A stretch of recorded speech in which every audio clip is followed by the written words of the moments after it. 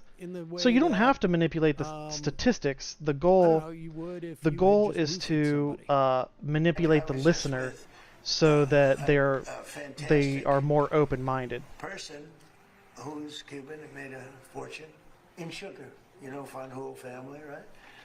And this family wants to go back to Cuba to visit it. They haven't been back in like 50 years or something. They largely come from Cuba, and we'll see what happens. They were asking me about. Yeah, sometimes you have to use, like you see from like the right wing in U.S. politics today.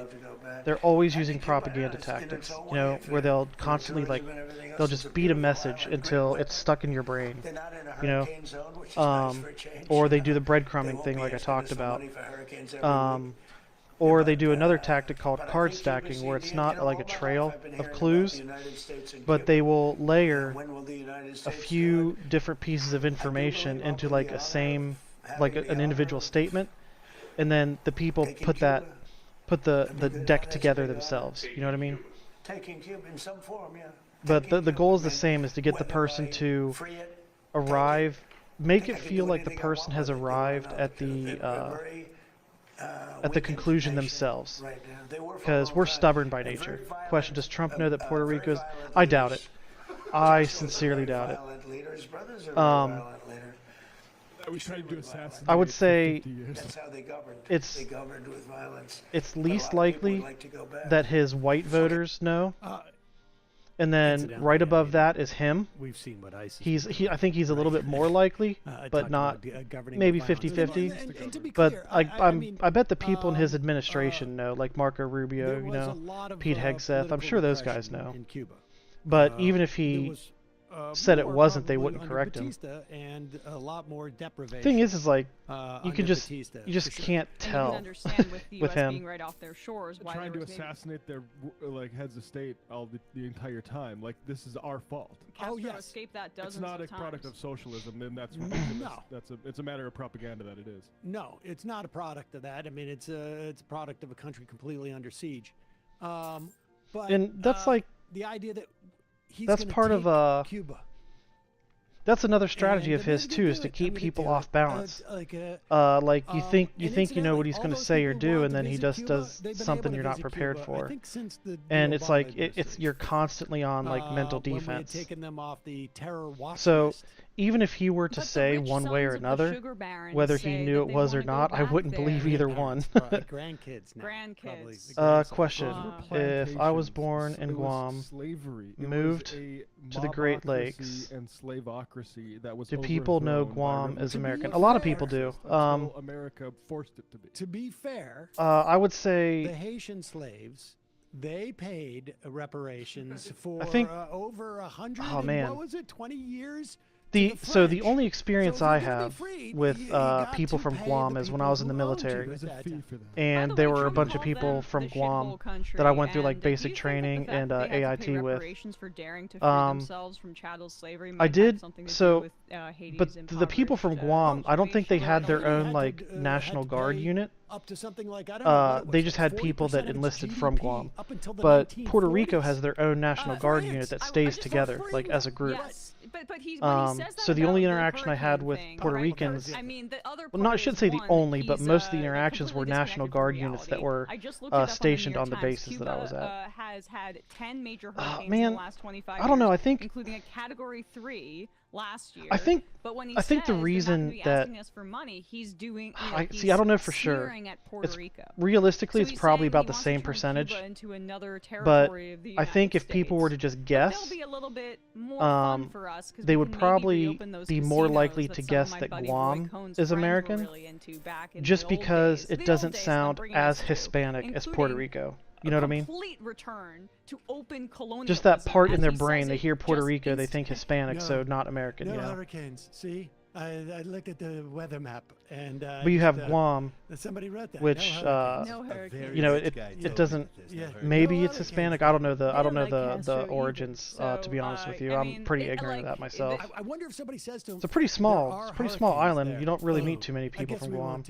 He said But in we the have to Great Lakes, recolonize Cuba, and there's no strategy here. Like I would what say, Obama understood I bet was people that, in Minnesota normalizing relations with Cuba would be and more moving likely to towards know. that kind of People in Ohio would probably be 50-50. no sense for us to have I would say this Michigan probably acrimonious, less. like completely cut off relationship with a country that's just a few, Illinois, you know, I'm willing to bet there's a fair amount of some people miles that would away. know. Good crypto regulation, and that could be worthwhile. Basically, Yes, but- if you look at There's a the bipartisan support for this states that are thing, and it's more because there's, Democrat than Republican voters, they're probably more likely to know that Guam is for American. To be honest ideological with you, reasons. And this is not just a Trump thing. All the previous administrations that have These tried to maggots assassinate are Castro, dumb. It's the same sort of thing. It's lunatics, militaristic, jingoistic lunatics, particularly the Cubans, but that's who's running our foreign policy. It's no surprise that we're doing this in Cuba and also doing this insane shit in Iran right now. It's because fascists are in power. Yeah, this is why I'm hesitant to assign like a ton of strategic thinking to the way that they're acting here, because I really But, do I mean, think a that's lot just of my these guess. guys are like Hegseth is I don't know for just sure. an I can't. anti-Muslim bigot, I couldn't and that's guarantee. a big What part of about his history, and I think Northern that he enjoys seeing Mariana people in Iran Islands? suffering. I gotta be and- honest with you. and, I like, would the- not even the- be the able Cuban to point that diaspora out on a here, map. they're, I am right-wing ignorant in Cuban that diaspora, they're myself. just out for revenge. It I don't doesn't think I've matter if it ever doesn't, heard like, of make that, sense to be honest with you. strategically. And out for money too, sure. I mean, And I'm not. I mean, but it's a pipe dream. Wow, I'm Well, not they stupid. think but that if there is an implosion, I don't if think I've the- ever if the- heard if of that. Trump If I'm being takes honest. Cuba or whatever. Where is means, that? That they're going to get reparations. You get to teach me something today. That they're going to get Where's that? either land or they're going to get payments that will be annuities for years and years to come. When I see the word Mariana, I think like the Mariana 100%. Trench. It's part of That's it, in but I the also think we isn't that in the middle of the shouldn't underestimate Atlantic Ocean? These are legitimately white supremacists in this. In Say a specifically man as it from relates to Northern Iran. Mariana With Islands Cuba, said they there's a were blend American. of both revenge and like So capitalist if interest, but, someone like, these came to people me and said, really are "I'm from sadistic. oh the 'Cause, Deep like, Pacific," Mearsheimer okay. has pointed out, you If know, someone like, came to me and said, "I'm Putin from the is a Northern Mariana awful, Islands and I'm an leader or American," whatever, but he is thinking I would strategically. Xi Jinping I is would thinking believe it strategically. because The it's Iranian called government is Northern thinking Mariana strategically. Islands. I'm not sure we have a The word government that is northern thinking is in there. strategically. You know It's what I mean? just loaded off of, The like, word a islands is in there. military-industrial It's not like you're complex. It's a saying machine that's Guam or almost Puerto moving Rico or and Hawaii. You know. rolling down a hill and gaining momentum as it So goes. if I were to just guess, honestly, I think like the I would have one guessed yes. opportunity, It's American. To end But Iraq would be I wouldn't have military been able to saying, find like, it on a well, if map you really at wanna go all. for Cuba, what we really need to do is bring some of those ships back. But it also our Israel policy isn't thinking strategically too. Even when it went to Biden, because we had We're at in the Pacific. Is it this is a is it near like for the us. like amount of weaponry that we're Philippines and it's gonna stuff? jeopardize relationships with the other Arab nations in the area. Like Or is it closer to Hawaii? Or the war machine is so corrupted Or is it north? our government that is almost Is it north by operating Alaska? Close. Okay, autonomously. closer to Japan. And Okay, it's like gotcha. pushing and the politicians are a big part of it. That's what it feels like to me. Oh, shit, I forgot what I certainly needed. doesn't. I mean, I don't think you're going to find It's a one lot of those. people Gotcha. in the government who feel like this is a. I mean, that's the point. Nobody can figure out what the end game is. Yeah, if it was Like, named like what is supposed to happen? I don't know the What is- Yamamoto Islands, what is then the I wouldn't material have difference I if wouldn't have guessed it Iran was American. Is degraded, or I guess they had this idea, which does not seem to be the case. Maybe it will be. I that, imagine Iran they will don't implode, and you'll get. They a probably don't monarchy travel there, and then we can have they probably a don't, whole Middle like, East full of just immigrate of to the continental monarchs, U.S. and much, do there'll they? be much more stability. I don't know what the argument is. This is the problem with all the liberals saying, you know, I don't agree with how we did the Maduro thing, but he was a problem. Because there's no vision for what kind of world they want to create. Guess who has a vision? No, All the not really. Yeah, that's what I fascists in figured. Florida, who are former Cubans, they have a vision. It's it's like Em said, it's not a strategic one, it's an insane one. It's at least a vision. You can put a military in charge of going after it. Same with Greater Israel. That's an insane vision. It's a vision. Yeah, it's like with Puerto Rico. What vision do the liberals have in the world right now? Besides, You're going to encounter Puerto Ricans, And it's all, you know, even like even, all like, up and down the East Coast, this crypto stuff, all and across the AI, like Florida, the, Alabama, push, Mississippi. that's not strategic You know? either. Trump getting rid of all of the credits for greening our economy. That's not strategic if you were thinking about the interests of the country. But that's when I say, like, we've been corrupted by big money. Like, the democracy is not functional. And that's why, like, these people are not operating even within the best interests of what the population or what, like, furthering America would be. They know, Trump knows he's dying. He talks about it all the goddamn time. If So, like, now if it's someone time were to say, get what like, we've always wanted. here's a world Trump, map. All of these guys are acting If in their own self-interest, and so are if these you're capital able to knowing name that more than 50% people are banging of the down countries on the door map, and I'll give you demanding $100. some sort of, like, material But if benefit you from them, don't, so they you have to gotta give me get what the $100. I'd take getting's that good, bet. and it's very dangerous. It's analogous But to yeah, I've never ever heard of the North state of Mariana Islands. capitalism we're in, where you have CEOs, That's and cool, board of though. directors. We just like took are over one in of the Japan's stage islands, where Americanized they're it, and basically running kept it. cottage industries within these major. So that's a very corporations. American You look thing at, to do, like, I a guy guess. Like Zaslav, who's going to be selling the Warner Brothers. He's going to make $900 million. Just curious, why do you They're ask? going to be firing. Have you been they're gonna be firing encountering a bunch of thousands dum people. dums lately? He will make $900 million. Everything that he's been doing as the head of this company has been geared towards enriching himself. There is no company. There is no notion of, like, you know, as much of a fascist as Ford was, there is no notion that, like, I need to have my workers be able to afford my products. This is all about extraction. And so the extraction is, you know, there is no way that Donald Trump was not enticed into this without thinking about personal enrichment. I don't know what it is, but I just, like, he has no vision for going after Iran outside of what's going to line his pockets in some fashion. And I don't know where that incentive comes from. We may know down the road, but well, you see that, by the way, like U.S. oil and gas companies are actually doing quite well in the stock market right now. Of course, because the bottom line is they're pulling out the exact same amount of oil as they were before. And it costs them the same amount to extract it, except for the price they're getting now is 20 or 30% higher. This is Free just money. massive profits for these oil companies. At the gas station, you'll be paying 30% more. It will cost more, but it doesn't cost any more to produce. It just means that there is one part of the market that's not delivering it there. Like, if you're a dairy farm Who saw me? and Who you're saw me? selling milk and your neighbor's farm burns down, it doesn't cost you any more to produce any milk. And if you have the ability to go, like, well, I see there's now double the amount of buyers for my milk, I can raise the price. That's where it's at. Yeah, and like, I also think it's important here to just look at how I don't need and bears. I need there is a snowy real cats. difference between when people Fuck you, and I didn't know describe about themselves as Navassa anti-war Island. in this current context. What are you versus doing? Just like having an anti-colonial mindset and geoguessing belief random in kind of Pacific Islands or something? diplomacy, because Trump says he's anti-war, but he frames that as, well, peace through strength. We're not putting American boots on the ground yet. Yes, peace through strength. But I'm anti-war because I'm going to If I'm strong enough to punch all the kids in the classroom, the classroom will be peaceful. Potentially for generations to come, and kill hundreds of girls in a school because I'm anti-war, because this is the only language that these people understand. That's what Pete Hegseth I said hate this in freaking 2020 bully on Fox News. logic. That's how they feel. So, Man, like, if you don't I cannot understand believe that people voted for this politics douchebag. if you think anti-war is enough, then you don't really look at freaking things like, disgusting how, and embarrassing. Like Cesare spoke about how Mexico Bay. the Oh, imperial gotcha. boomerang, how fascism and colonial politics inform one another. how the violence that is inflicted upon the rest of the world eventually comes home. And when you elect a fascist and expect him to be anti-war, I kind of feel like, I don't know, I've got a bridge to like sell being able to because name those he's not islands. gonna have an anti-colonial perspective. I kind of feel like that would be one the like, same as elevates like all people and is egalitarian. me opening up And you like can even see a that in map the of far-right Spain and trying to commentators that are pinpoint critical of cities. Israel. You know what I mean?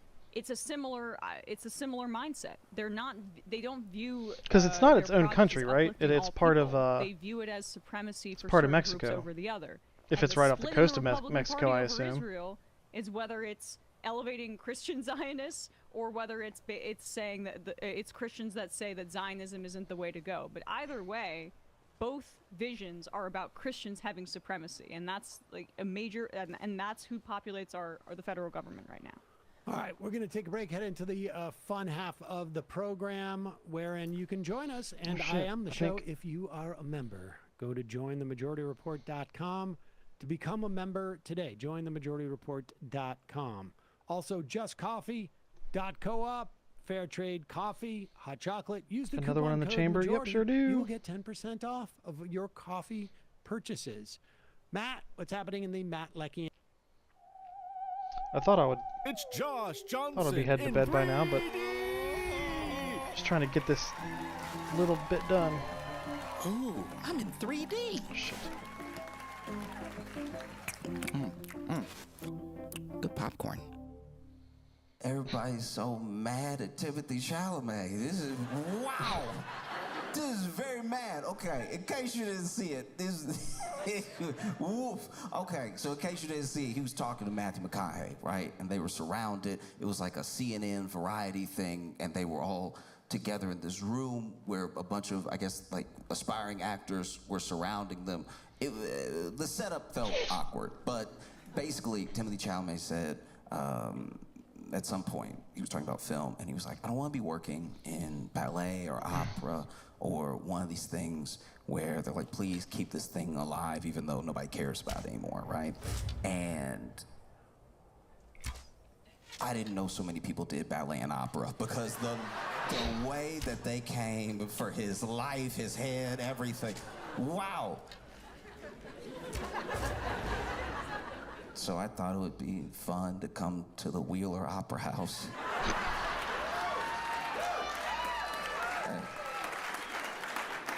And talk about it, because this is the thing. Look, this is the thing. Okay, so people were very, very upset. It's so big. It feels crazy that it's that big. We're at war. It's crazy. This got this big. I thought it would blow over in like a day. You know, and no. No, people still out here making videos. People still out here talking about it. Even me.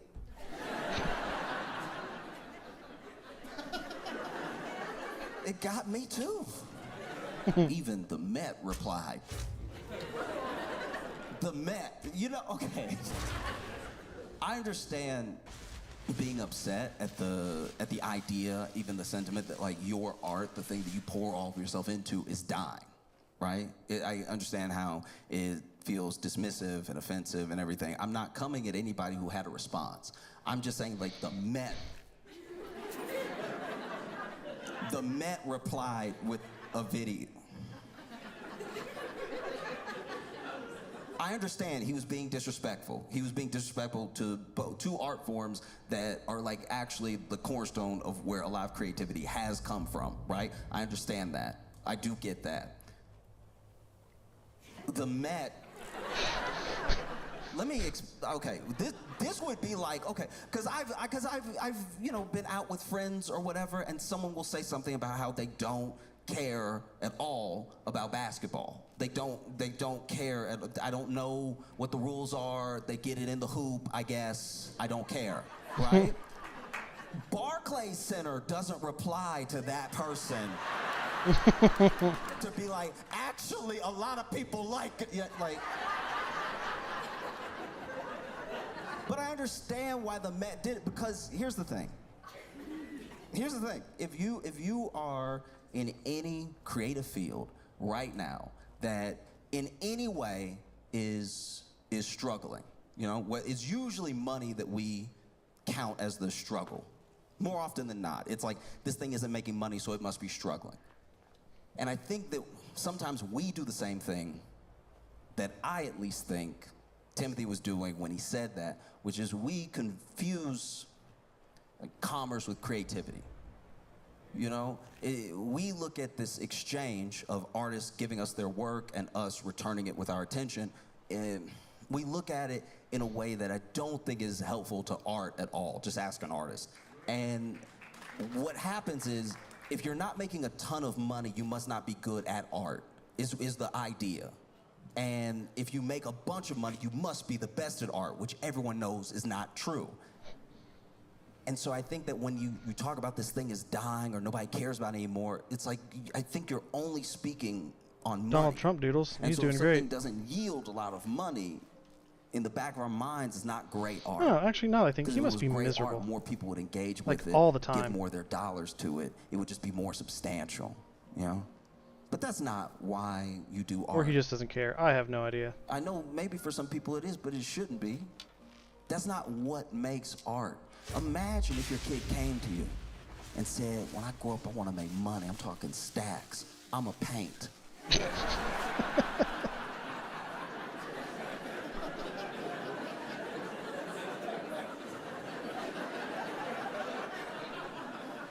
Oh, sweetie.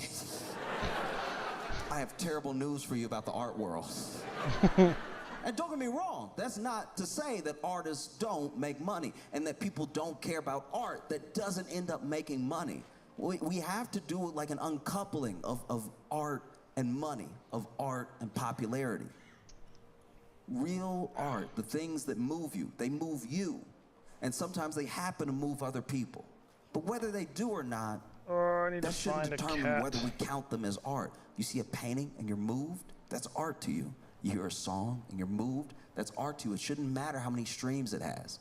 It shouldn't matter if the person that made it is on the charts. The song moved you.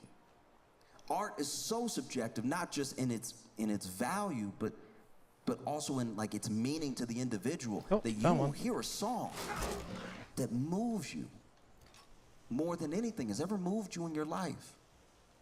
And you might even be blessed enough to one day meet the person who wrote that song and get to tell them what that song meant to you and how you could hear the pain that they had in the relationship. I need a tooth. That they were longing for in the song. I wouldn't think and you it was came territory. across that song at a time in your life when you were also hurting deeply. Maybe you lost someone. Maybe it was a loved one, or maybe you lost love. I'll tell you something. If I hear maybe someone is broke up from with you, Navassa and you just Island, could they're not American. put it into I wouldn't words, think even it in was the a territory. quiet. It's an of your American own territory mind. off You of couldn't Mexico? find the words, and you heard that song, and it was everything that you had ever wanted to say to yourself about what you were going through, and you get to tell them that. And then maybe they say, "Oh, wow, I'm so glad it moved you. That song was about heroin."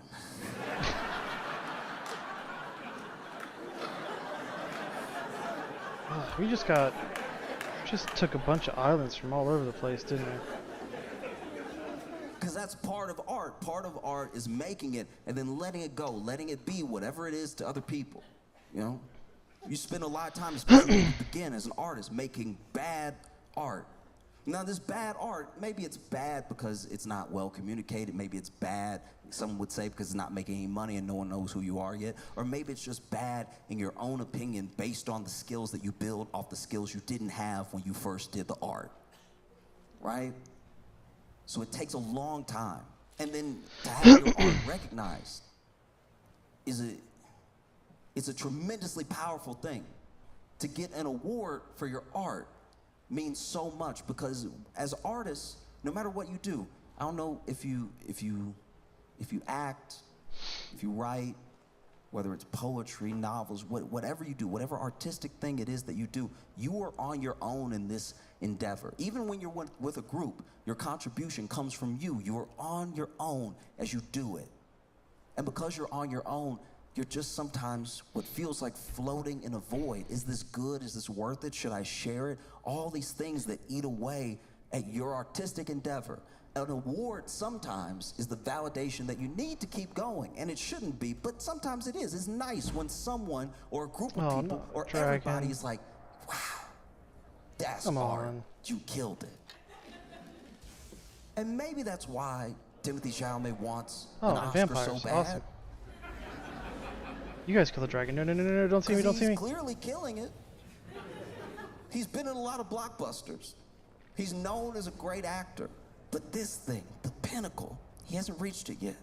And Who so the heck he's sees been me? There's no freaking way. on a marketing campaign for a movie that he did. It feels like the campaign has been going on longer than the movie was out. Do you know what I mean? Like, I feel like I've seen more interviews for it than it was, but you get it.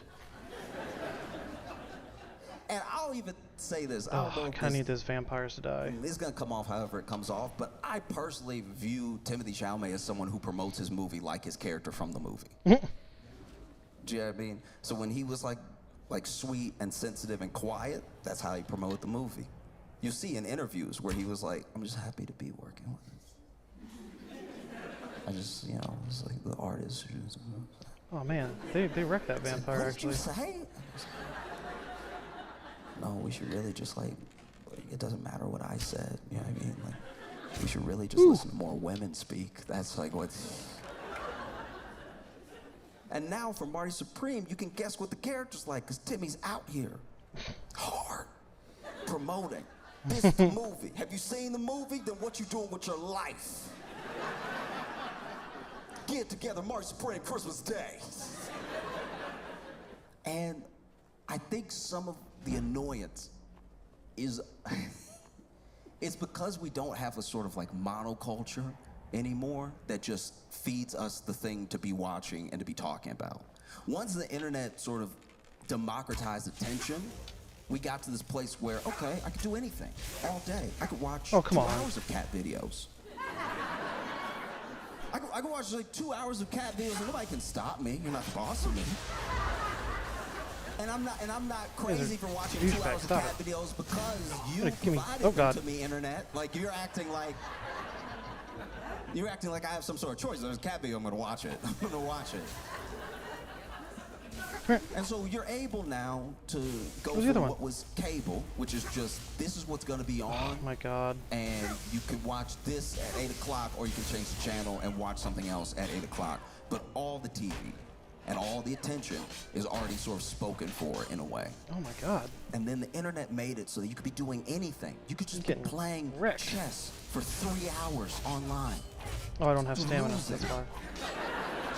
No. Losing badly. Losing started this. in a way that makes you question if you understand the concepts of space. Lulu Town was a town on the island. Like how that explains it. Lulu Town sounds like something out of a freaking anime. Losing horrifically. Losing so bad that you scream into a screen that can't hear you. It can't hear you, and neither can your opponent. You just lost in a room by yourself playing chess. And one day maybe you won't lose, but that day isn't today. You've been losing for 3 hours straight.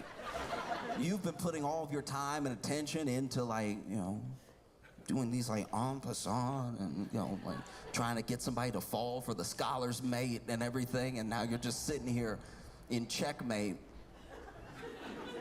You don't even have the strength in your hand to refresh the page because you don't know if you can lose again. If you lose again, you might snap. This might be, who would have thought, with everything going on in the world, who would have thought losing a chess for 3 hours was the thing that would break you? And so you could do that. You could do that. You could watch cat videos. You could do whatever. So then when you see something over and over again, like Timothée Chalamet promoting Marty Supreme, it feels a bit forced. Because you're not used to seeing things you don't feel like seeing anymore. I mean, outside the news.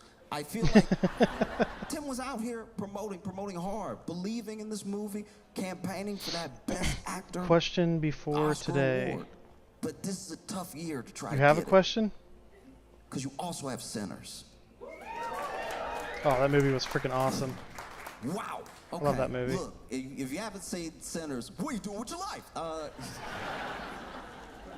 Look, if you haven't seen Sinners, just Sinners winning sweeping at the Oscars for the I grew up story to would USA. be I'm from amazing. Lulu Town on 'Cause Novell. Ryan I would Coogler- have absolutely no idea where it is. I'm American. Ryan Coogler, this man I got a groundbreaking deal for this movie. I This wouldn't man got a believe you, groundbreaking deal for this movie but in a time where we're not even really no, making that's new things incorrect. often. Oh wait, what's up? We are leaning on nostalgia hard. Huh? Everybody's trying to make it a No. bygone era all over again. Give me a second. Do it all the time.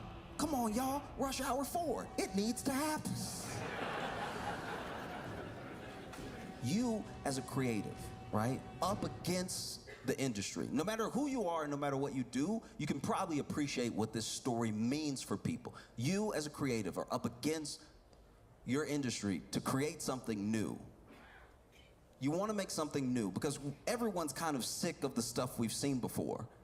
We can't stay nostalgic for the 90s forever.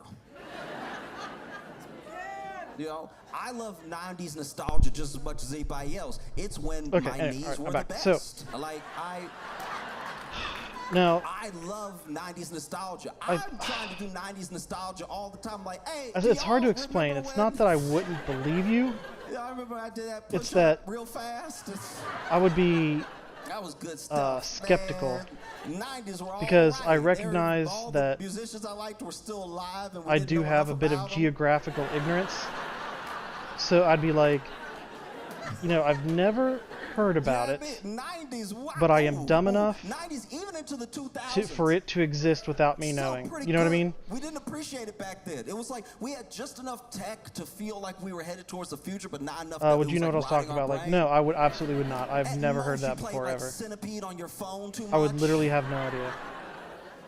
But yeah, there's this Never thing heard it that before in you my sit life. down as a creative and you sit down opposite your industry, whatever the gatekeepers are, whatever the Okay. people with the big money, right? And you pitch to them, and they're used to being pitched to. But you pitch to them something where I still don't know to the moment I'm Okay, speaking well, how this ever happened. this is- You this pitch is them about a my- deal that if it my works, night-night time. and if everyone watches it work, could be the death Ugh, of my the inventory old was almost full guard anyway. of your industry. I It could be wanted the death of to the get way these that knocked out. things are done. You know, he negotiated this Finish incredible building my deal, other house. like a generational wealth type of deal. You But I'm not dream gonna about make it. these deals, and then you wake up, and then, you know, you realize you're not on your break anymore. You're actually 5 minutes late for your shifts. And you clock back in, and your boss is breathing down your neck. But you're like, one day I'll be able to make just art. One day. These are the type of dreams you dream about when you dream about a deal like this. Ugh. And it was gonna be him making money off of like $1. None of this like funny business, Hollywood accounting, where you tell me I get points on the thing, but then you also tell me the thing never became profitable while bragging man, about well, how profitable it was. I'm gonna head out. Because you made back channels for yourself. Sorry to you, pay you yourself joined so late. To where you're still in debt, even though you made all You're the about 6 money. hours late. None of that. Also, but I'll own and I hope you swing by again, that's for sure.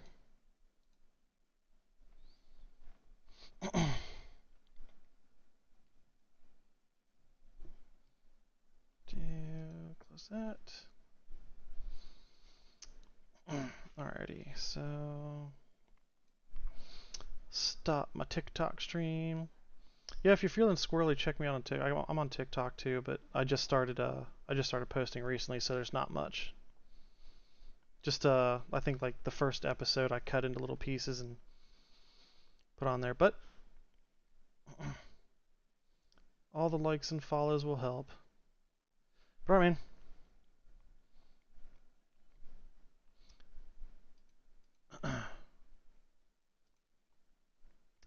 end live here.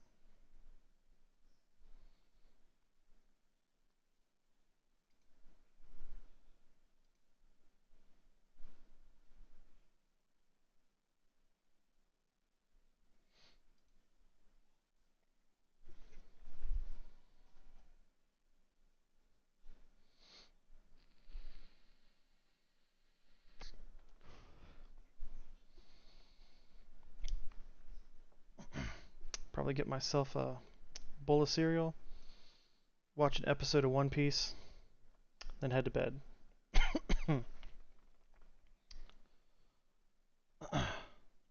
Alrighty. till next time. Catch you later.